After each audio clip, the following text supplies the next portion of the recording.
intelligence, been picked up by the enterprising commercial people in Israel and been made into the holiday of love.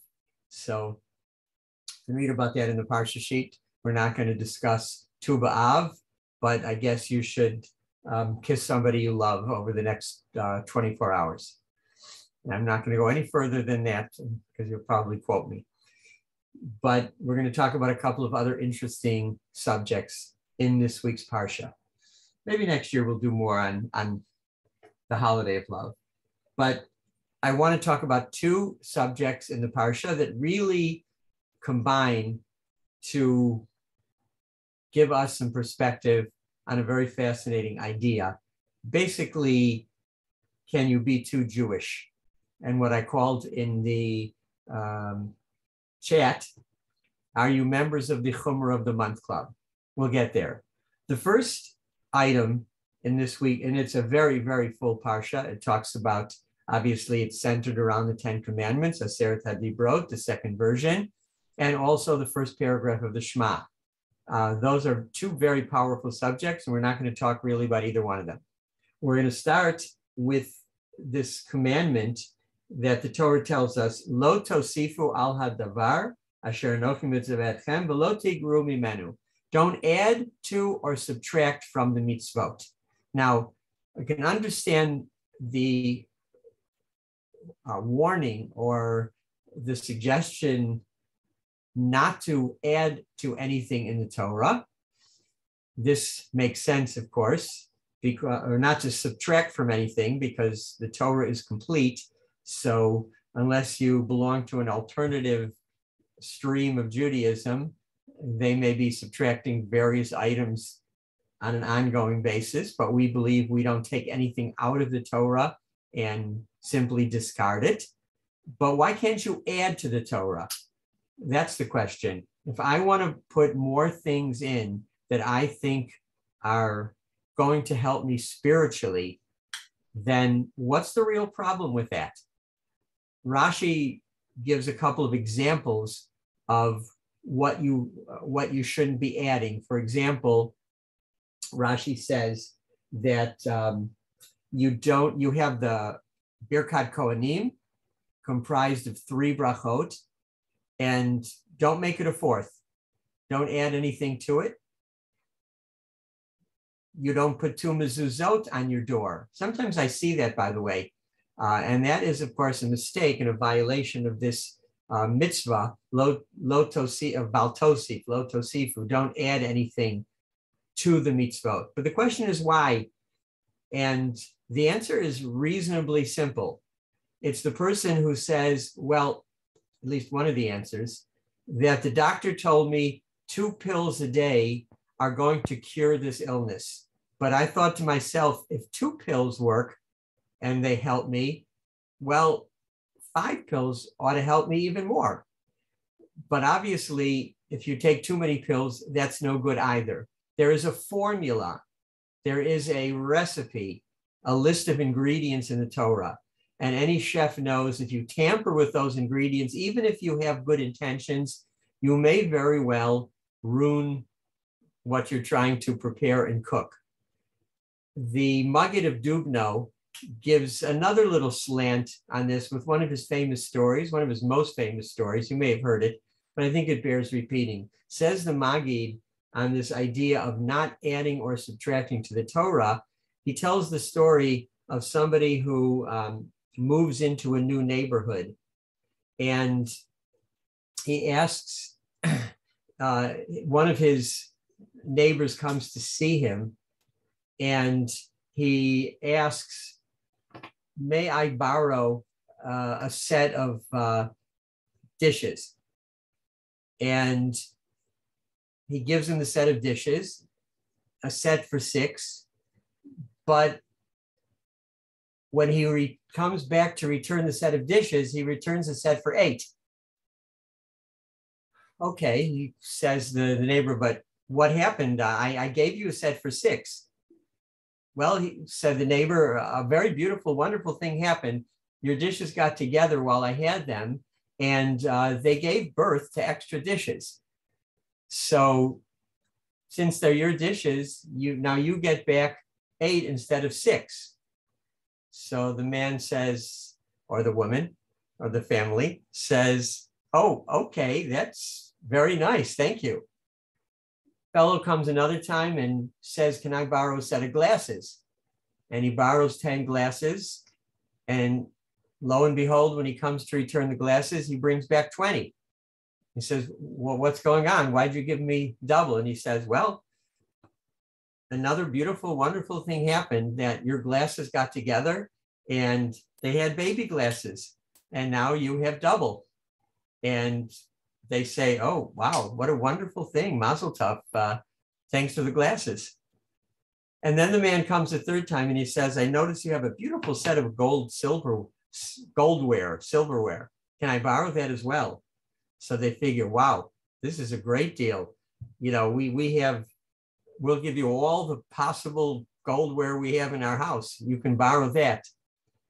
And he takes it back, and instead of returning in a week, 10 days, 2 weeks, he doesn't come back at all. Finally, they go over to his house and they say, we would like our goldware back. And he said, I'm sorry to tell you, there was a tragic incident and all the goldware died. So says the Maggid, be careful, because sometimes adding is really subtracting. And there is a formula, and it is set. And if you tamper with it, even if you think you're doing the right thing, at the end of the day, you may actually be doing yourself a disservice. So thus this idea of neither adding nor subtracting. Now, that doesn't necessarily mean that you can't enhance the Torah. Meaning, if I have a talit, I can make a beautiful talit. This is the idea of hidur mitzvah, beautifying the commandments. Zeh keli v'anvehu. This is my God, and I shall glorify or beautify him. We say in the Az Yashir, meaning you can enhance the mitzvah, but you can't add to the number of tzitzit on the talit. You can get a talit made out of, well, there are rules about that, what it's made out of, but you certainly can get, let's say, an atara that's beautiful. You can put your etrog in a golden etrog box, etc. But you can't have chamesh minim. You have arba minim, 4 only, right? But not 5. Now let's look, and we're going to come back to this. Let's ask another question from this week's Parsha. We've gone through, we've said the Shema, we've done the Aseret HaDibrot. There are all kinds of psukim that talk about, this is of course Moshe giving his final address. So all throughout the Parsha, he's talking about following the mitzvot and being scrupulous in doing the mitzvot. And then near the end of the Sedra comes along this statement that Moshe makes. He says, Shamor tishmerun et mitzvot Hashem Elokechem. You shall surely guard and observe the mitzvot. Eidotah, b'chukav, etc., which is pretty encompassing. And then he says, Vasita hayashar vatov b'nei Hashem. Do that which is right and good in the eyes of Hashem. L'man yitav lach, so it will be good for you. You will inherit the land, etc. And the question is, Moshe the Parsha has waxed poetic about all the things we need to do. What is being added by saying, do that which is right and good? If we're following the mitzvot, it stands to reason that we're doing that which is right and good, straight and good. So what extra point is Moshe making by this unusual phrase, do that which is right and good? So the Ramban comes and tries to clear things up. And he says, yes, you have to do all the commandments that Hashem gives you. And you have to act in a way, in addition, act in a way that God would approve of. To do the right thing, maybe even if you haven't explicitly been commanded about it. to use your own seichel and ask yourself in any given situation, is this the way Hashem would want me to act? And this is the elastic clause of Judaism, that we represent God on earth. We are the Tselem Elokim. And therefore, we have to conduct ourselves in a way that promotes God, that keeps God's image in a very positive view, a very positive appearance, and projects holiness, Kedusha. It may not necessarily be written anywhere, but you have to have some kind of an inner instinct that says, this is the way God would want me to act. And I know that even if it's not basically explicitly written, this is what I have to do. I will come back to this in a moment, but first just say a word about the idea of chumrot. A chumrah is something that we take upon ourselves that isn't necessarily commanded, or it is the most extreme fashion of what is commanded. We're all familiar with this on Pesach, and Pesach may even be an exception to the rule, because there we're told that people should really go as far as they can to really be scrupulous in observing the laws of Pesach. But on an around the calendar scale, day in and day out, we have to also lead a normal life. And one has to be careful about adding chumrot and crossing over this line of baltosif, because at the end of the day, we want to reflect positively, as this second commandment tells us, about doing hayashar v'hatov. It means projecting this image of a Jew that's a very positive one, that impacts positively on other people. So we all are familiar with different chumrot, and sometimes they really make Judaism look ridiculous. We had a friend, for example, whose opinion was that on Shabbat, where there is no Eruv, I can't wear my glasses because it's like carrying, until he bumped into a light pole and broke his nose and was wondering about basically aimlessly without his glasses. Now, that's an opportunity to think and say, is that really what Hashem wants me to do? Am I really adding anything to Judaism when I take upon me that chumrah? And all of us, I think, are familiar with so many different chumrot, that chumras upon chumras, that somebody may think, I'm enhancing Judaism, I'm acting more quote unquote religious, but the opposite may be true.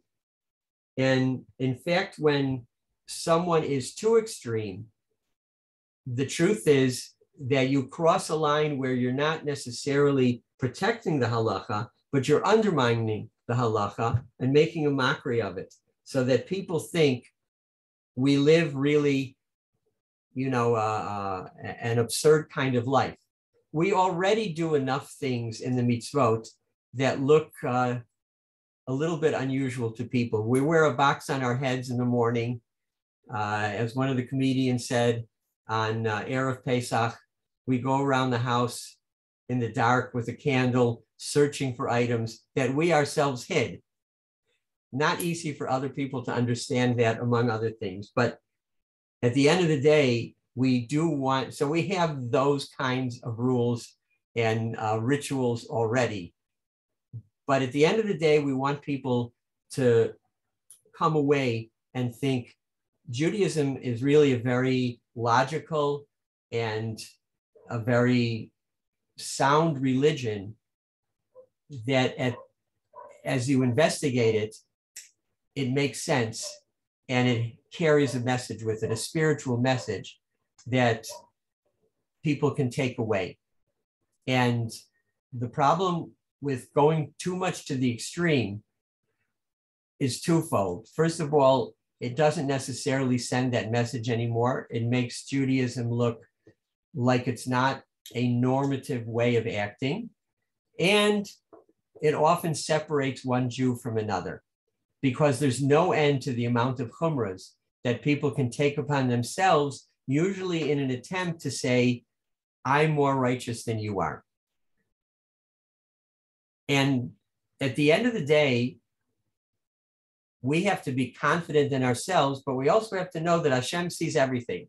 So he understands what we're doing and why we're doing it.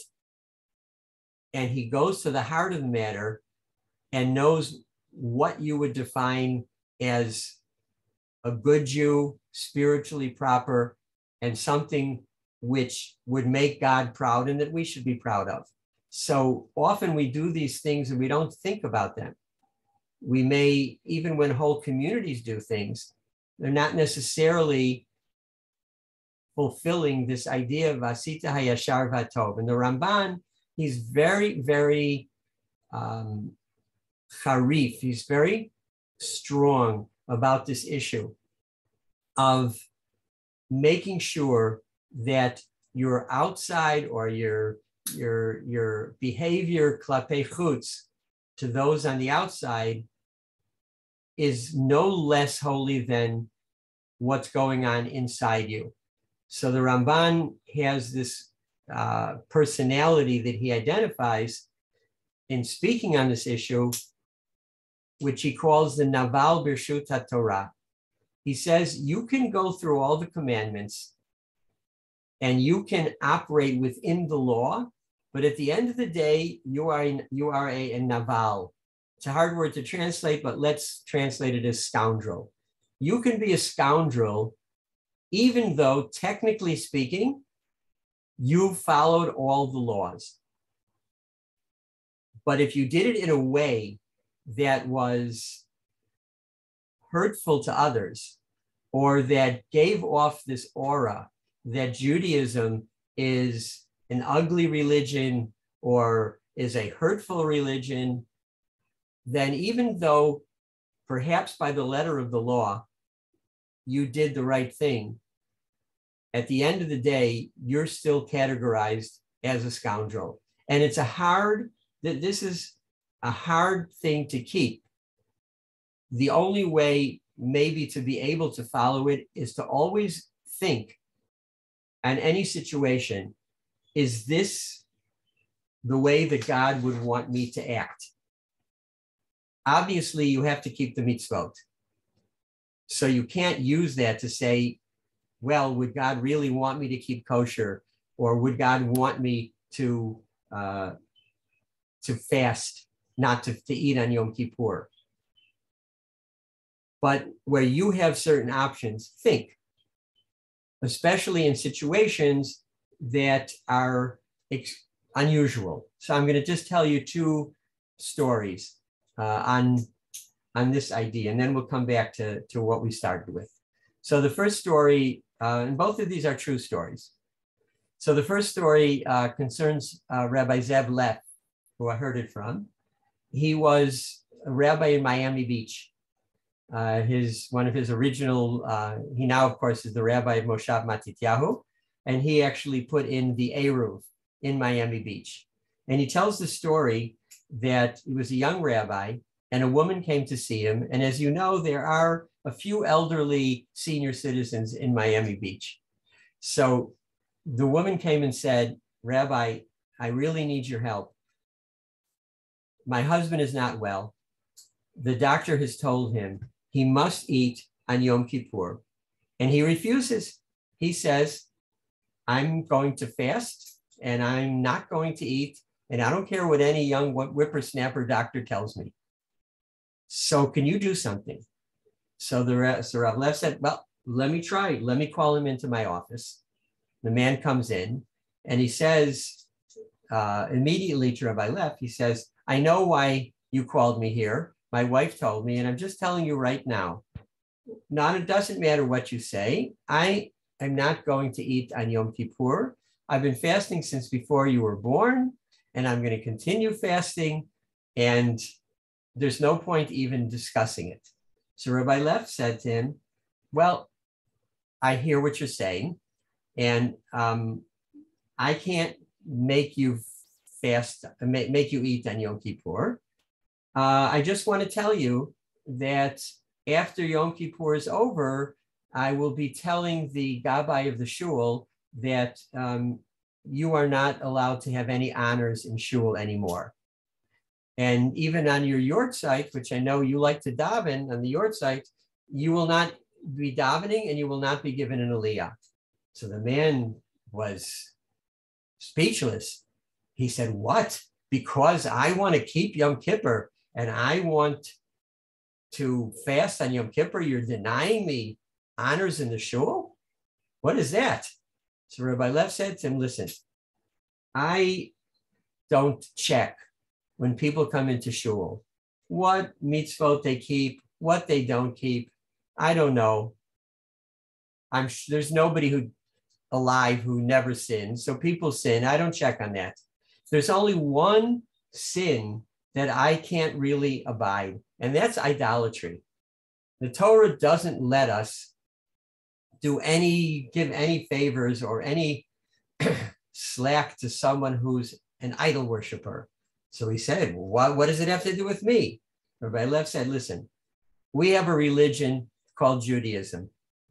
And in that religion, God says, when you are ill and when your health and life is in danger, you are required to eat. That's what our religion says.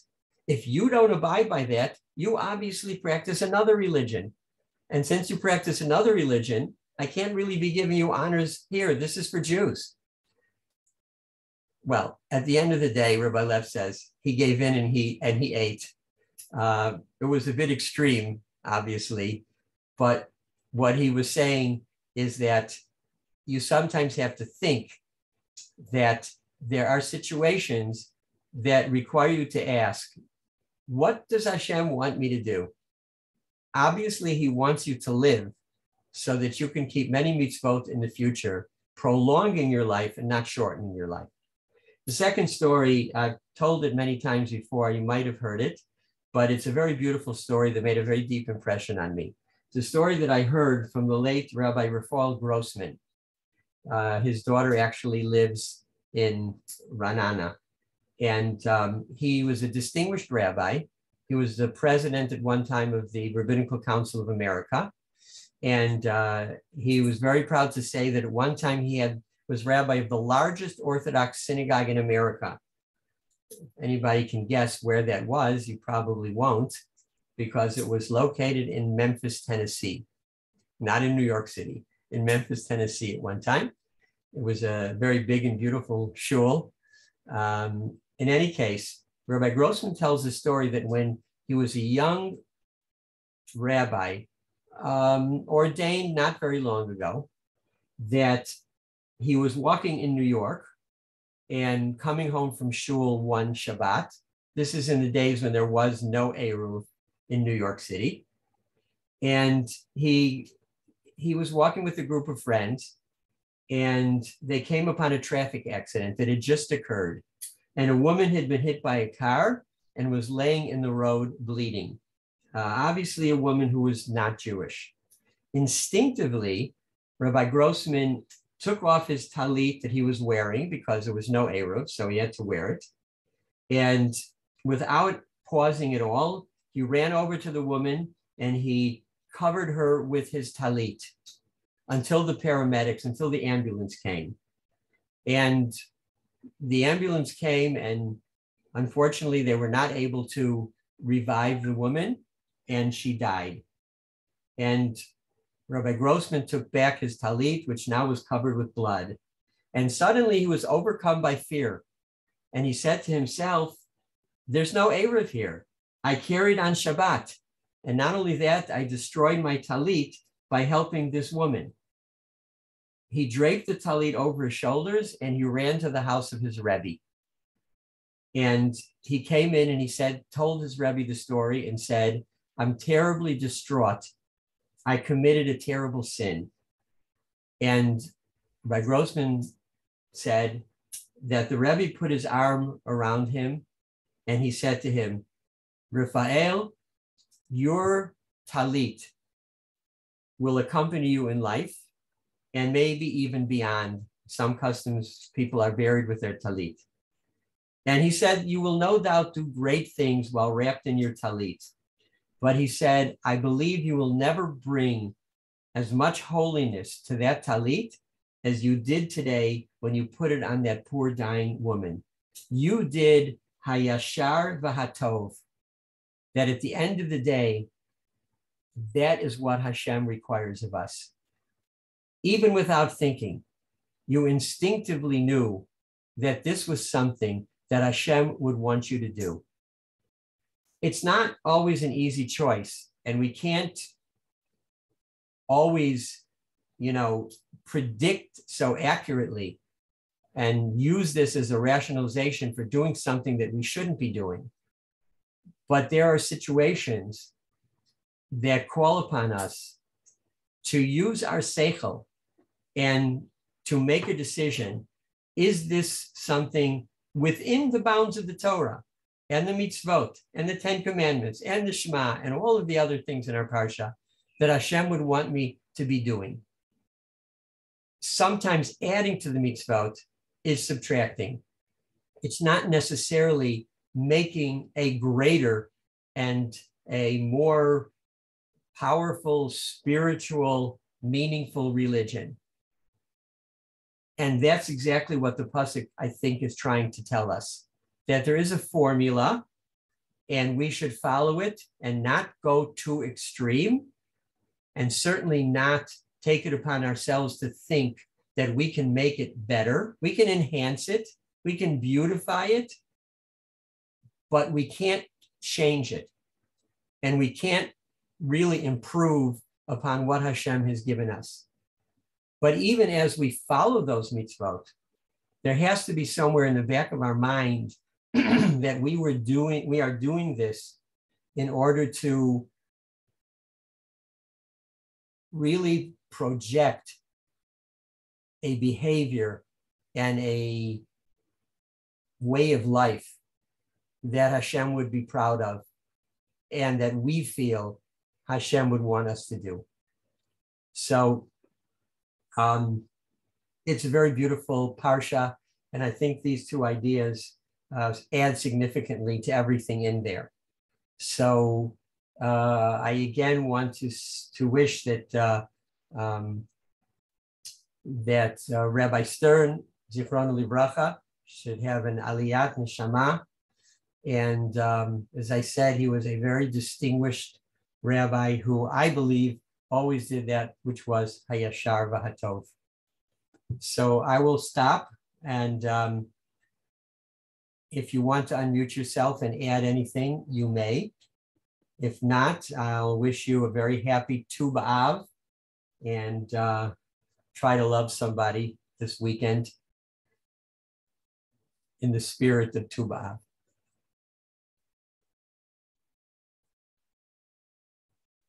Okay, if I assume you can unmute yourself if you want to. If anybody wants to add anything. If not, I will wish you a Shabbat Shalom.